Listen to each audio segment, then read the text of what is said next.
Hello everyone, you're watching a video on Ganyu, also known as the Coco Goat. She is one of the most adorable, awesome characters out there. She looks awesome, is awesome, but what's her actual backstory? Well, let's delve into it and find out. Most benevolent among all Adepti are the Qilin. They drink only spring water and eat only whole grain. But perhaps the mountainous dwellings of Adepti in Joyun Karst might be too lonely for her human side. Under moonlight did one see her last. She stood by the precipice's edge, and upon the mist-veiled mountains she gazed. Her thin figure was immersed in the vast sea of clouds. One noticed her loneliness, and sought to convince her to go back to the human world. But just then, she said thus. Liyue Harbor feels even lonelier than Joyun Karst. When I look at the sea of clouds in Joyun Karst, I merely feel the loneliness of a solitary cloud gazer. When I step into the sea of people in Liyue, I feel the loneliness of an inhuman that doesn't belong in the human world. Ganyu was born over 3,000 years ago and was the child of a Qilin and a human.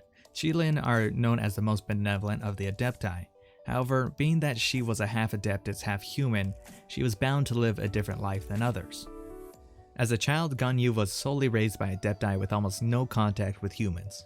She was carefree and ate what she wanted. She even ate so much she became as round as a ball and would roll down the hill whenever she tripped. It wasn't until she actually met her first human that she started to become aware of her appearances, of how she was different. The moment she saw her first human, she thought it was a monster and she cowered within a cleft in a rock for 2 days and nights. Paimon in the quest laughs at the story of her meeting her first human, but for a kid, this is traumatizing. This event is most likely when Ganyu started to become self-conscious and insecure about herself. Consider that Ganyu was raised by Adepti, and most likely thought she was just an Adeptist like everyone else. Now, imagine having your world shattered with the realization that you aren't like everyone else in your Adeptist family and never will be. There's always going to be one half of you that's different from the rest of your family. Now, I'm sure that the Adepti thought nothing of Ganyu being a half-human, but for Ganyu herself, this shattered her world. And of course she did learn that humans aren't monsters, but to this day she is still very insecure about her heritage and how people perceive her. Every time someone in Liyue remarks about her horns, she lies and says that it's an ornamental heirloom, and is worried that if she told them the truth, they would distance themselves from her. Morning! What's wrong? Is there something stuck in my hair? Oh, please don't stare at my hairpiece. For most of those who do know about her horns, she also requires them to sign a non-disclosure agreement just so that she can keep her identity as a half-Adeptist secret. This, hairpiece. It's actually my horns. That's right. I'm part illuminated beast. Qilin to be exact. Okay, so now that we've got that out of the way, please sign this non-disclosure agreement for me. And don't tell a soul. Perhaps the worry about being found to be a half-Adeptist makes her lonely. Xiangling even remarks about this whenever Ganyu comes to the Wanmin restaurant to eat. Ganyu? Oh yeah, I remember her. Vegetarian, right? She doesn't come to the Wanmin restaurant very often, but when she does, she sits alone in the corner and eats her meal in total silence. Poor girl, she seems kind of lonely. I always give her an extra large portion because I feel sorry for her. Funniest thing is, she eats every last bite. Every time! I wouldn't have guessed she'd have such an appetite just by looking at her. It seems that Ganyu draws a clear division between herself and the people of Liyue. She yearns to be close to others, but she doesn't dare to get close. And while she isn't very intimate with humans, she actually has a closer relationship with the dogs around Liyue. In fact, she's even given a name to every single one. I've named every single doggy living in Liyue. But they're so funny. Some of them still respond even when you call them the completely wrong name. How fascinating is that? Like if people were to call me Bantu, how am I supposed to know they're talking to me? No way would I respond. Despite her reclusive nature, there is actually one person that Ganyu looks up to the most, the god of Geo Rex Lapis, also known as Zhongli. She looks up to and admires Zhongli. This actually stems all the way back to when she fought in the Archon War beside him. I have absolute faith in Rex Lapis. It was only through his leadership that we were able to repel the monsters and subdue the sea creatures, and thus protect the peace of Liyue. The sight of him protecting the masses, and the memory of our centuries of camaraderie, I shall never forget it. The reason that Ganyu even became his secretary was because Zhongli was in need of someone to help guide the people of Liyue, and so she signed a contract with him. Ganyu did fall in love with being a secretary though. In fact, she even thinks of it as her hobby. My hobby? I would say my job. What? Why don't jobs count as hobbies? I thought hobbies are supposed to be things you look forward to doing, and that make you feel good when you've done them. That describes my job perfectly. So what's the issue? Perhaps the reason she enjoys being a secretary so much is because people judge her based on her performance, and not because she is a half Adeptist. This could also explain why she worries so much about her performance as a secretary. She thinks to herself that if you strip her job away, all it leaves is her identity as a half Adeptist, which she is insecure about. So yeah, I was wondering what your opinion is on my work so far.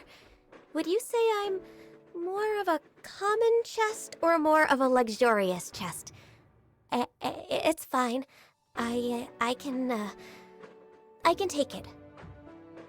As a half Adeptist, Ganyu is a lot more sensitive to the relationship between the Adeptists and the humans.